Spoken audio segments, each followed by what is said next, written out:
Amigos, muy buenas tardes. Iniciamos con el desarrollo de la información. Desde la provincia de La Suay hubo una actualización por parte de las autoridades de la matanza en la cárcel del Turi. Sin embargo, la cifra de fallecidos no ha variado. En este momento vamos a hacer contacto con Luis Alfredo Zúñiga para conocer más detalles. Luis, muy buenas tardes. Por favor, cuéntanos cuál es la información desde este sitio. ¿Cómo estás, María Gracia, amigos televidentes? Efectivamente, a esta hora me encuentro en los exteriores del ECU 911 de Cuenca, en donde hace pocos minutos se dio una rueda de prensa dando los últimos datos, las últimas cifras respecto a esta matanza en la cárcel de Turi que dejó 20 personas fallecidas. En esta reunión participó también el secretario de Comunicación, los representantes del SNAI, Policía, Fuerzas Armadas y también Secretaría de Derechos Humanos. Ellos han ratificado la cifra de 20 fallecidos al momento y sobre la situación de estas personas, de quienes cuentan en la cifra de fallecidos, se indicó ya una cifra de las cuales estarían listos para la entrega a sus familiares. Escuchemos lo que dijeron hace pocos instantes las autoridades. Están los cuerpos identificados, estamos para entregar 5 cuerpos. De estos 5 cuerpos se van a trasladar uno a Quito, uno a Macas, a Durán y Guayaquil. Lo estamos haciendo con el acompañamiento de la gobernación. Informamos también que en el Centro de Privación de Libertad Azuay no existen ya personas fallecidas. Se realizó un barrido en cada uno de los pabellones conjuntamente con Policía Nacional y Fuerzas Armadas, y de esta manera nuestro personal incluso se encuentra realizando también una atención a los familiares. Ese fue parte de lo que mencionaron las autoridades hace pocos minutos aquí en el ECU 911 de Cuenca. Pero nosotros también hemos estado haciendo el seguimiento desde la noche de este domingo a los familiares, quienes han llegado de diferentes partes del país para tratar de conocer información al respecto. Ellos se quedaron cerca de la medianoche del domingo y hoy, desde muy temprano, acudieron nuevamente al Centro Forense de Cuenca para intentar obtener información. Han sido horas sin duda muy duras para los familiares. Les hemos preparado también un informe al respecto. Veamos. Hasta Cuenca han llegado de todas partes del país.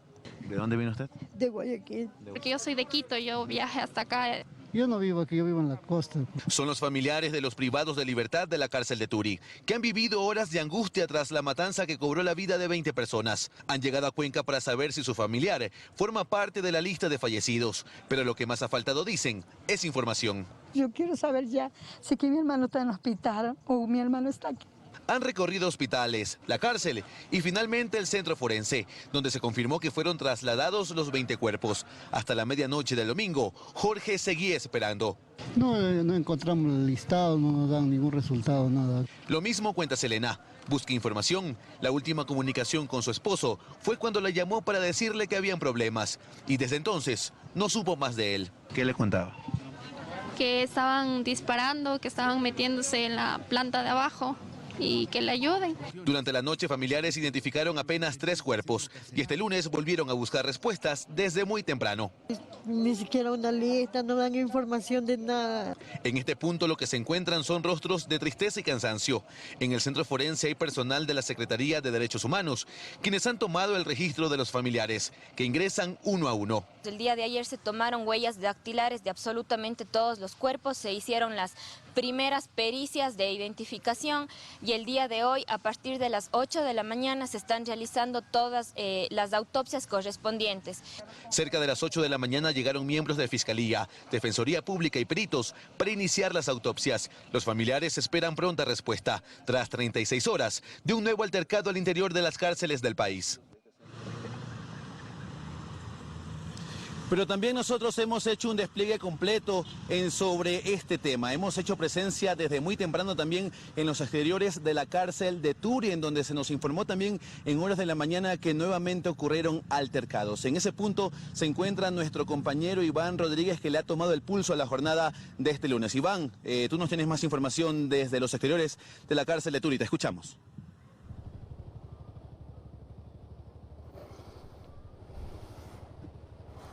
Gracias, Luis Alfredo. Amigos, amigas, ¿qué tal? Buenas tardes. La situación sigue tensa acá en el CRS Turi. Según se puede observar, existe mucho movimiento, tanto al interior como en el exterior del centro carcelario. Es más, en horas de la mañana se volvieron a escuchar detonaciones que tienen que ver con las intervenciones que realiza la Policía Nacional en este punto. Esto hace suponer que todavía no existe el control total del centro carcelario. Nosotros hemos preparado un informe al respecto. Veamos. Con estas imágenes se descartaría que la Policía Nacional tiene el control del Centro de Privación de Libertad de Cuenca. Es más, según gente del sector, confirmó a este medio que cerca de las 8:30 de la mañana se escucharon nuevas detonaciones. 9 de la mañana, 8:30, 9 de la mañana. Estaban full disparos ahí. Y bombas lacrimógenas, sí. Disparos. O sea, era bombas lacrimógenas de los señores y disparos de los reos, creo, de acá abajo. En la terraza de uno de los pabellones, los PPLs colocaron colchones y plásticos. En este punto habrían dormido. Son organizaciones narcodelictivas efectivamente asociadas a las organizaciones autodenominadas Los Lobos. La una es la organización fuerte y las otras son células disidentes de los mismos. Es un enfrentamiento entre este mismo grupo por el poder total del centro. Los grupos élite de la Policía Nacional llegaron al lugar utilizando gas lacrimógeno cerca de las 10 de la mañana y destruyeron todo. Imagino que tuvo algunos revueltamientos, por eso quisieron calmar con gas. Todavía están los reos ahí, ¿no? Por acá abajo. Hay que han dormido arriba, si hubo una carpa, ahí han dormido, creo, en el techo de abajo. En el lugar desde el domingo operan más de 1000 hombres y mujeres de la Policía Nacional, Fuerzas Armadas, instituciones de socorro y personal del gobierno. En Cuenca, Iván Rodríguez, 24 horas. En tanto, los familiares de los privados de la libertad siguen esperando por información en los exteriores del centro carcelario. Este es nuestro informe. Volvemos contigo, Luis Alfredo. De mi parte, buenas tardes. Buenas tardes, Iván. Muchas gracias por ese informe desde los exteriores del centro penitenciario de Turi. Indicar también algunos otros puntos que se mencionaron durante la rueda de prensa aquí en el ECU 911 que se dio hace pocos minutos. En primer lugar, se mencionó que la lista de fallecidos, que es algo que están esperando los familiares de los privados de libertad, estará a cargo de la Fiscalía. Eso es un punto importante para que lo tengan en cuenta los familiares. Finalmente, por parte de la policía, se indicaron algunos indicios que se han encontrado. Un total de 197 indicios balísticos. 50 celulares, 329 dosis de droga, 127 armas blancas y 1.312 litros de alcohol. Mientras que se continúan con las requisas en este punto. Se ha mencionado también que se analiza, está dentro de la discusión, trasladar a varios de los privados de libertad de el centro carcelario de Turi, a otros centros penitenciarios. Esa es la información completa desde aquí, la ciudad de Cuenca, en torno a esta nueva matanza que ha ocurrido desde la madrugada de este domingo. Nosotros, nuestro equipo, va a estar desplegado en los diferentes puntos para llevarles más información en las próximas emisiones. Continúan con más en estudios. Muy buenas tardes. Buenas tardes también para ti, Luis Alfredo. Muchísimas gracias por ese completo reporte. Revisamos otros temas. La bancada del Acuerdo Nacional anunció que apoyará la conformación de la comisión evaluadora de las autoridades del Legislativo, pero hacen algunas advertencias. Belén Merizalde está en la Asamblea y recogió este anuncio. Hola Belén, cuéntanos cuáles son las novedades. Hola, ¿qué tal en estudio, amigos televidentes? Muy buenas tardes. Por cuarta vez mañana se intentará conformar esta comisión multipartidista para evaluar a las autoridades del Legislativo. El asambleísta Fausto Jarrín de Unes ya presentó un pedido de cambio del orden del día para la sesión convocada para mañana a las 11 de la mañana. Sin embargo, hoy hay una novedad, y es que desde la bancada del Acuerdo Nacional aseguran que apoyarán la conformación de esta comisión, pero tienen algunos reparos. Escuchemos justamente lo que dijo el jefe de la bancada, Juan Fernando Flores. Hablamos de que todas las bancadas quieren justamente resolver, de que todos nuestros miembros del CAL están abiertos a la evaluación, pues vamos por esta comisión, pero conformada por las 5 bancadas legislativas, y que seamos los jefes de bancada quienes asumamos la responsabilidad y la autoridad que corresponde sobre este proceso. Y es que desde el BAN reconocen que primero se debe presentar una denuncia en contra de la presidenta Yori o de alguno de los miembros del CAL. Esta denuncia posteriormente debería ser calificada o no en el CAL y finalmente pasar al Pleno de la Asamblea Nacional. Por ello, desde la Izquierda Democrática y también Pachacutic sostienen que únicamente apoyarán lo que esté apegado a la ley. Incluso mencionan que detrás de la intención de destituir a Yori hay otros intereses aún más oscuros. Escuchemos. La ley orgánica de la función legislativa específicamente indica que se puede conformar la comisión multipartidista ad hoc para destitución de autoridades, más no para una evaluación. Es por eso que nosotros hemos manifestado nuestra posición de evaluar esta conformación, y el día de mañana pues también podemos tener nosotros como Izquierda Democrática una opción para que esta comisión sea o no conformada. Pero más allá de eso, a la luz pública se sabe de que no queda solamente en la presidencia, sino en otros pasos a tomarse los poderes del Estado y a dejar en la impunidad todo lo que concierne a los actos de corrupción. En todo caso, habrá que esperar a mañana cómo se desarrolla esta sesión del Pleno para saber si la presidenta Guadalupe Llori da paso a este pedido de cambio del orden del día, y también conocer cuál sería la votación de las distintas bancadas. Recordemos también que durante este fin de semana hubo la intención de algunas bancadas de autoconvocarse. Sin embargo, solo consiguieron 82 de los 92 votos que requieren para hacerlo. Esa es la información que nosotros tenemos a esta hora, pero estaremos pendientes de este tema. Regresamos con ustedes de estudios que tienen más noticias. Muy buenas tardes. Muy buenas tardes, Belén. Muchísimas gracias. Y en este mismo tema les contamos que la evaluación y posible destitución de la presidenta de la Asamblea requiere de un procedimiento parlamentario cuya ejecución no es fácil ni rápida, adelantan 2 exsecretarios del Legislativo, quienes aseguran que la crisis interna es insostenible. Livia Rivas y Vicente Tallano ocuparon en su momento la Secretaría de la Asamblea Nacional y tienen claro cuál es el procedimiento que en el Parlamento se debe seguir si se quiere evaluar y eventualmente destituir a la titular de esta función del Estado. Rivas asegura que uno de los caminos que han sido obviados es la presentación de una denuncia contra Guadalupe Llori por incumplimiento de funciones. Señalando cuáles son, a juicio de los asambleístas, estos incumplimientos, presentarlos al Consejo de Administración Legislativa. Se entenderá que la señora presidenta debería abstenerse de participar en la sesión, y si no lo hace de participar en la sesión, de votar en el momento que se conociera este punto, y obviamente entre quienes asistirían a la sesión pues deberían llegar o no a dar los votos para conformar esta mayoría absoluta. ¿Cree saber por qué no escogieron esa vía? Seguramente al interior del Consejo de Administración Legislativa pues no existe la mayoría absoluta como para admitir a trámite esta denuncia y recién ahí conformar esta comisión pluripartidista como señala la ley. Entonces el camino que han escogido es la conformación de una comisión de evaluación. 5 asambleístas escogidos por el Pleno de la Asamblea Nacional. Esta comisión tiene que evaluar el trabajo, presenta un informe y la Asamblea con mayoría de votos, es decir, con 70 legisladores, puede decidir remover del cargo de presidenta a la señora Llori. Este es un proceso que no puede durar más allá de 30 días. Pero aquí, a decir de Rivas, hay un largo camino por recorrer. Se requiere una mayoría calificada al interior de las comisiones, se requiere que esta decisión sea ratificada por el Pleno, previo informe de una comisión ad hoc. Entonces, esto tampoco es fácil. Las reformas de la Ley Orgánica de la Función Legislativa justamente establecieron una serie de mecanismos para garantizar la estabilidad de las máximas autoridades, tanto a nivel del Consejo de Administración Legislativa como de las comisiones especializadas. En todo caso, complejo sí, pero necesario, creen ambos. Respetando tiempo, respetando procedimientos, el derecho a la defensa, pero el país necesita que la Asamblea trabaje. Lo importante y lo de fondo es que la Asamblea resuelva este problema, que es un problema político y que obviamente mientras tanto no permite tratar temas importantes como lo elemental, darle garantías a los policías para que no nos sigan matando y robando en las calles. Son cada vez más las voces dentro y fuera de la Asamblea que coinciden en que la crisis en el Legislativo es insostenible. A esas voces se suman también las del propio gobierno, otrora aliados de Llori. En Guayaquil, Carlos Acoto, 24 horas.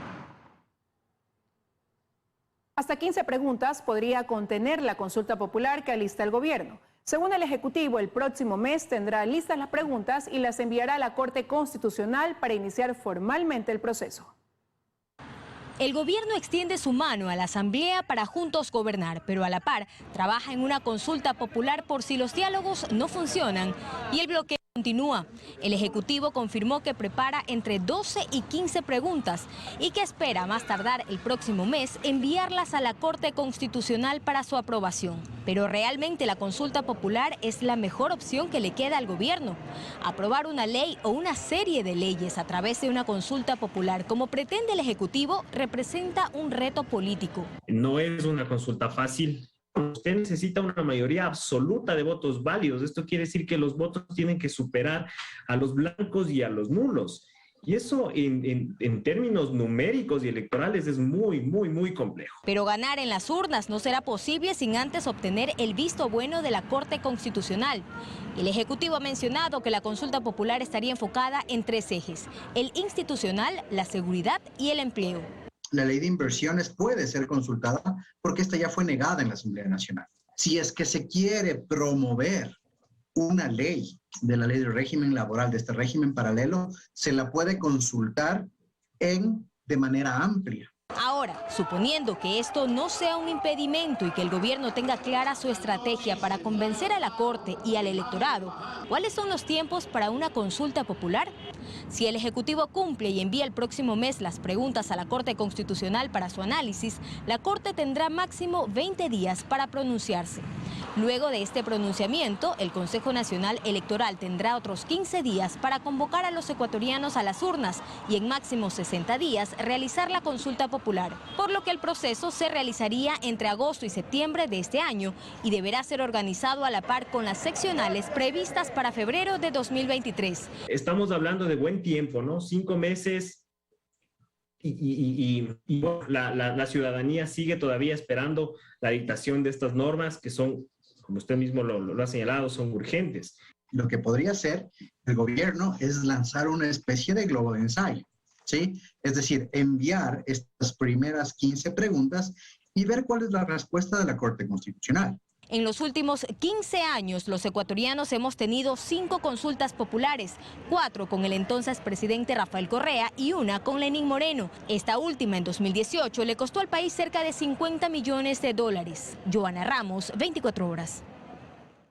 El sorteo de los 2 vocales del Consejo Nacional Electoral que deberán salir de la institución ya no se realizará en estos días como pensaba hacerlo la anterior presidenta del Consejo de Participación Ciudadana.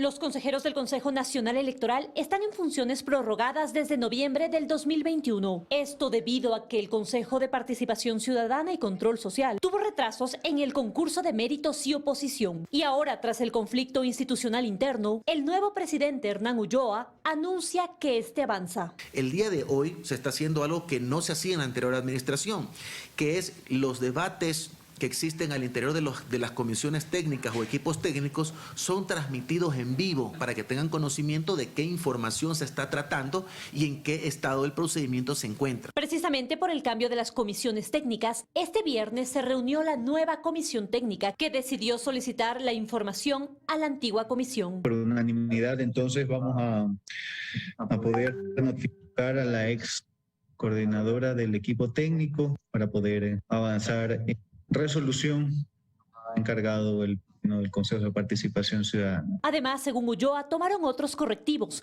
como la fecha del sorteo de los miembros que deberán dejar el Consejo. La anterior administración quería hacer un sorteo a este momento para que conozcamos quiénes son los consejeros o los vocales del Consejo Nacional Electoral que tienen que salir. Y solamente de pensarlo me parece una irresponsabilidad, porque si nosotros en este momento hacemos un sorteo y salen sorteados 2 hombres, vamos a afectar la paridad y luego una persona que anticipadamente conoce que se va a ir puede ser irrespetado por los subordinados. Y en lo que tiene que ver con las preguntas, establecieron reglas claras para las evaluaciones escritas, incluido el concurso del CNE. Antes había un banco de preguntas de aproximadamente 2.000 preguntas que eran entregadas, preguntas y respuestas a los postulantes. Hemos restado esa subjetividad y hemos decidido de que el banco de preguntas debe ser de 60. De esta manera, las autoridades del Consejo Nacional Electoral continuarán realizando su trabajo, es decir, la organización de las elecciones seccionales, a la par que el Consejo de Participación Ciudadana y Control Social avanza en el concurso. Según el presidente, aspirarían a cambiar a los consejeros que resulten sorteados hasta septiembre de este año. En Quito, María Gracia Acosta, 24 horas. El concurso para seleccionar Contralor General del Estado avanza en el Consejo de Participación Ciudadana y se espera que concluya en septiembre. El Consejo dispuso en la calificación los requisitos que la Constitución no señala. El Consejo de Participación Ciudadana y Control Social prevé terminar el concurso de Contralor General del Estado aproximadamente en el mes de septiembre de este año. Según el presidente Hernán Ulloa, hay que recuperar el tiempo. Y vamos a ser más dinámicos en la designación de autoridades. Pero nosotros no podíamos trabajar sobre una plataforma que estaba construida para ingerir en los procesos y en los concursos de designación de autoridades. Nosotros tuvimos que hacer una auditoría jurídica, hacer una reforma a los reglamentos. Sin embargo, había cuestionamientos y dudas respecto al procedimiento. La razón la explican expertos constitucionalistas. Curiosamente, los requisitos para ser Contralor General del Estado ahora ya no están establecidos en el texto constitucional como sí lo tenías en la Constitución del 98. Cualquier persona podría ser Contralor General del Estado. En efecto, existían los requisitos detallados que debía cumplir un Contralor General del Estado, entre los que se encontraban, por ejemplo, tener título de tercer nivel y experiencia en el ejercicio de las atribuciones inherentes al cargo. Sin embargo, vemos que esta es una deficiencia del constituyente de Montecristi. Es decir, para un cargo tan delicado como el de Contralor General del Estado, según la Constitución de Montecristi, cualquier persona podía postular. Sin embargo, explica Ulloa, no pueden generar norma que contradiga la Constitución. Hemos establecido parámetros de calificación para que en torno a la preparación, al grado de preparación, tengan un puntaje dependiendo de la actividad. Además explica que abrieron el abanico de posibilidades a otras formaciones y otras carreras. Por ejemplo, ser ambientalista, ser un experto ingeniero civil, ser una persona preparada en energía y minas, en asuntos petroleros. A los abogados les preocupa la formación porque además recuerdan los últimos acontecimientos en la Contraloría General del Estado. Pregunte usted a cualquier reclutador de talento humano y usted tiene que encontrar el perfil adecuado que se empata al menos en dos criterios fundamentales. Es una consecuencia de un mal diseño constitucional, por un lado. Considero que fue un error el haber dado la facultad de designar autoridades al Consejo de Participación Ciudadana. En este momento, para el concurso de Contralor, avanza la conformación de la Comisión Ciudadana de Selección. En Quito, María Gracia Acosta, 24 horas.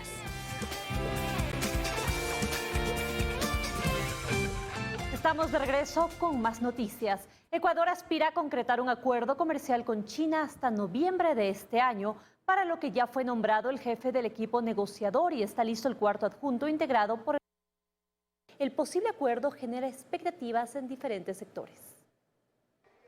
Ecuador está listo para iniciar las negociaciones para el acuerdo comercial con China. En el primer aspecto, representantes de industrias como David Molina de la SINAE explica que se requiere una estrategia de negociación equilibrada y justa. Negociar con China no es equivalente a lo que se negoció con la Unión Europea o lo que se está negociando ahora último con México. Es decir, tenemos que tener estándares diferentes. Hagamos una negociación que permita el acceso amplio a esos productos de exportación ecuatoriano, pero también proteger las sensibilidades. China es el tercer destino de nuestras exportaciones no petroleras y representa un mercado en crecimiento. Tenemos que buscar esta negociación de la mejor manera, considerando que la potencialidad de crecimiento que tienen nuestros productos justamente del sector agroalimenticio en este mercado son únicos. Y quien está frente al cuarto adjunto, Miguel Ángel González, presidente del Comité Empresarial Ecuatoriano, explica que avanzan en los temas sensibles, pero confía en que sí es posible lograr un acuerdo comercial como lo hicieron otros países. Si bien es cierto, el tiempo pudiese parecer corto, si lo comparamos con otros países, creo que si nos preparamos bien y aprendemos de otras experiencias, lo podemos hacer. Y principalmente si trabajamos en conjunto todo el sector empresarial y a la vez en equipo con el sector público. Los países altamente industrializados no han dado el paso para llegar a acuerdos comerciales amplios con China, principalmente ¿por qué?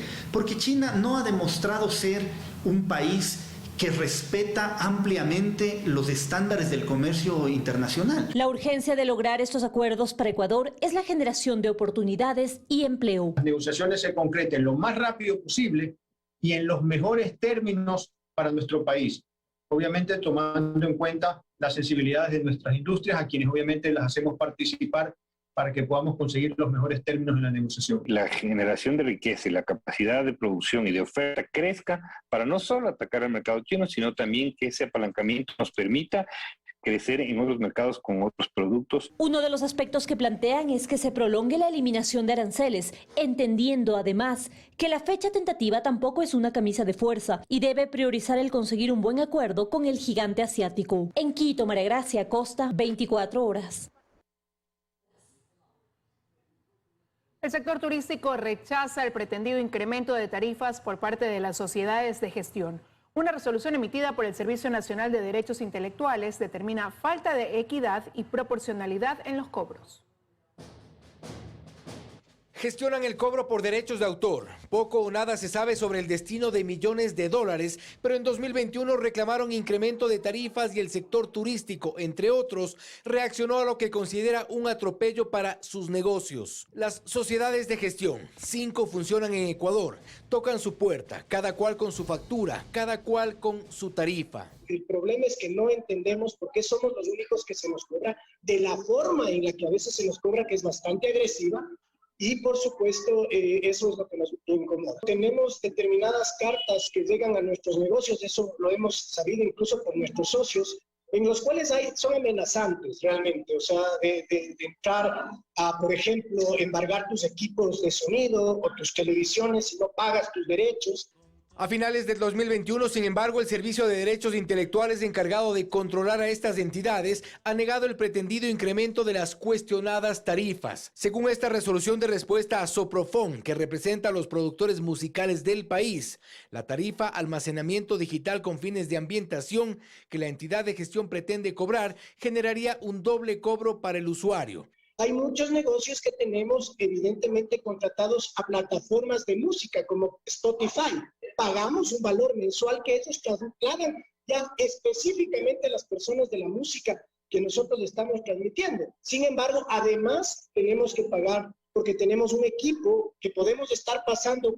En la misma resolución, la Unidad de Gestión Colectiva del Senadi concluye que sobre el pedido de incremento de tarifas hubo la negativa, ya que con excepción de las tarifas de webcasting, las tarifas propuestas por la sociedad de gestión, se refiere a Soprofon, no cumplen con los criterios de razonabilidad, equidad y proporcionalidad. El caso de los hoteles es similar. En el sector turístico, la visita de los representantes de las sociedades de gestión aseguran que es al menos incómoda. Un hotel paga por los televisores de cada habitación, estén o no ocupadas, hayan o no encendido sus pantallas. ¿Incremento?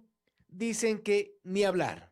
De ninguna manera debe haber incremento, y más en el sector nuestro. Estamos 30% de ocupación y nos cobran por el 100% del negocio, entonces de ninguna manera puede haber un incremento. Reconocen que la propiedad intelectual y derechos de autor se deben pagar, pero piden que se transparente el uso de los recursos. Porque ese es el otro cuestionamiento, nunca se sabe muy bien cómo están esos dineros. Pero nuestro deber es velar por los recursos que nosotros estamos pagando por un servicio que, aunque no lo entendamos, lo estamos pagando, pero no queremos tampoco subvencionar la ineficiencia ni toda la informalidad o la gente que no cumple con la ley.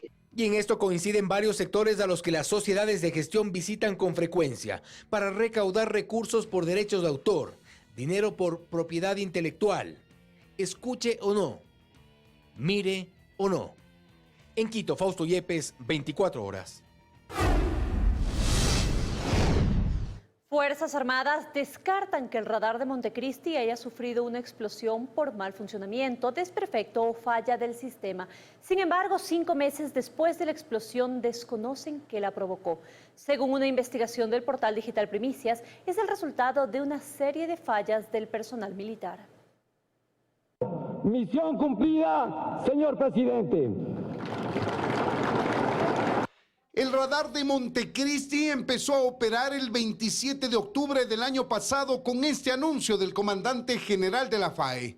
11 días después, el sistema sufrió una explosión que hasta el momento nadie sabe qué la provocó. No es un componente del radar el que provocó esta situación. Eso es importante que poder especificar. Esta es la conclusión de la investigación. Casi 5 meses después de la explosión, y si bien el informe interno concluyen que no se debió a fallas del equipo, tampoco conoce qué fue lo que provocó la explosión y la inutilización del radar. La Fiscalía tendrá que determinar cuáles fueron las circunstancias y cómo fueron las circunstancias y cuáles pueden ser los probables culpables. Según una investigación del portal digital Primicias, el radar fue ensamblado al apuro, sin contar con estudios de seguridad ni planes de riesgo. No tenía la infraestructura mínima para protegerlo, por tanto tenía una alta vulnerabilidad que al parecer pudo ser aprovechada para concretar el atentado criminal que destruyó buena parte del equipo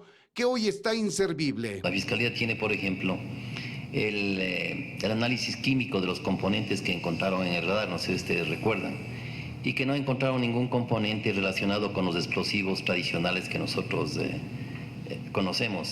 En febrero de este año, la empresa española Indra, fabricante del radar, entregó su informe en el que, según el portal Primicias, descarta que la explosión se debiera a una falla mecánica o a un cortocircuito dentro del equipo.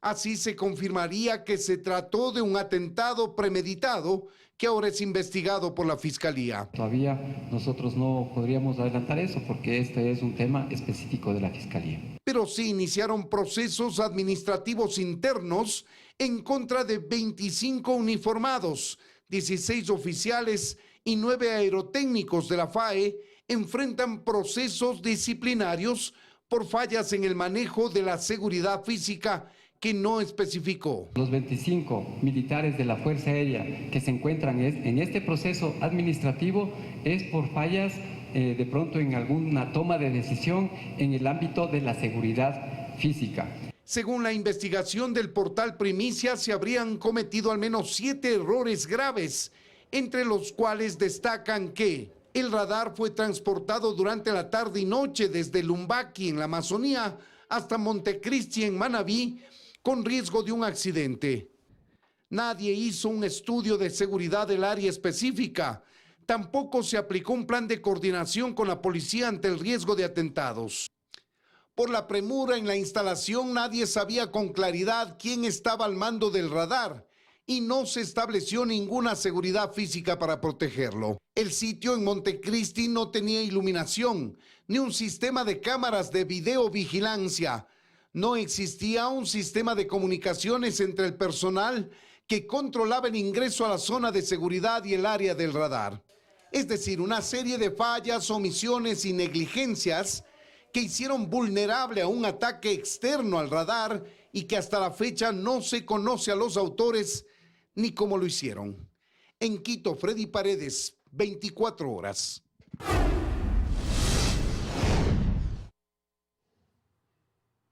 Las Fuerzas Armadas deben reforzar los controles en las fronteras y las vías del país para detectar los cargamentos de droga antes de que lleguen a los puertos. En eso coinciden especialistas. Carlos Acoto nos cuenta que entre el viernes y domingo se incautaron más de 5 toneladas de droga en Guayaquil. Hola Carlos, te escuchamos. Sí, ¿qué tal? Muy buenas tardes. En las últimas 72 horas aquí en Guayaquil se han incautado 5,5 toneladas de droga en 3 operativos. Uno de ellos en un contenedor que era movilizado hacia el puerto marítimo de Guayaquil y los otros 2 dentro de sus instalaciones. Especialistas coinciden en que hace falta corresponsabilidad de parte de Fuerzas Armadas para evitar seguir incautando droga dentro de los puertos, sino más bien en las carreteras por donde circula o también en la frontera norte por donde ingresa. Nosotros les hemos preparado un reportaje al respecto. Adelante. Toneladas de droga en contenedores, yendo a los puertos a punto de salir o ya en la ruta. Es la historia de cada semana, sobre todo en Guayaquil. La policía hace su trabajo, pero hay una pregunta permanente. ¿Cómo llega esa droga ahí? Se sabe que Ecuador es país de tránsito y que esta ingresa por las fronteras. Ahí donde el control es insuficiente, dice el exdirector de inteligencia militar Mario Pazmiño. Lo que se necesita es que el presidente de la República tome la decisión política de restablecer la Fuerza de Tarea Conjunta Esmeraldas, que cumplió un papel importante y que había constituido un tapón para el ingreso del narcotráfico para territorio ecuatoriano. ¿Y en las carreteras qué? Ahí hacen falta operativos, asegura el excomandante general de la policía Ramiro Mantilla. Usted sale 6 de la tarde de Rumichaca y llega a Guayaquil y no le paró ninguna autoridad. O sea, no hay controles. Entonces, la idea es de que el gobierno empiece a planificar cómo tener el control. Entonces, en la lucha contra el narcotráfico, origen y explicación de casi todos los hechos criminales en el país, se requiere un cambio de perspectiva. Cambio en el que se requiere que todos hagan su parte, aseguran. Yo pienso que Fuerzas Armadas y Policía Nacional tienen que renovar o adecuarse a la nueva realidad de la amenaza del narcotráfico. Y esto solo haciendo referencia al tráfico de drogas. Pero en Ecuador se mueven también armas y explosivos, usados por el crimen organizado dentro y fuera de las cárceles. El presidente de la República y su grupo asesor están conceptualizando que el problema que tiene el país es un problema de patrullero, es un problema de PAI, de UPC, de circuito, subcircuito. Esto no funciona así, señores. Lo que necesitamos es atacar el problema de la inseguridad a nivel integral del Estado. El cambio de funcionarios en el área de seguridad es un punto positivo, dicen. Un primer paso. Ahora lo siguiente, una política pública de seguridad que implique el pleno involucramiento de las Fuerzas Armadas en su rol. Ahí en las fronteras, en los caminos, en el perfil costero, donde se mueve la materia prima del delito. Y bien, ese es el trabajo que coinciden, aún está pendiente en el combate al narcotráfico, pues las cifras a la fecha son realmente impresionantes. A nivel nacional, en el primer trimestre de 2022 se han incautado 58 toneladas de droga, 24 de las cuales se encuentran acá en la zona 8, que comprende a Guayaquil, Durán y San Borondón. Esto quiere decir que en lo que va del año se han incautado 10 toneladas más en relación a 2021. Es lo que podemos informarles. Seguimos con mucho más desde estudios. Buenas tardes. Buenas tardes, Carlos. Muchísimas gracias por la información.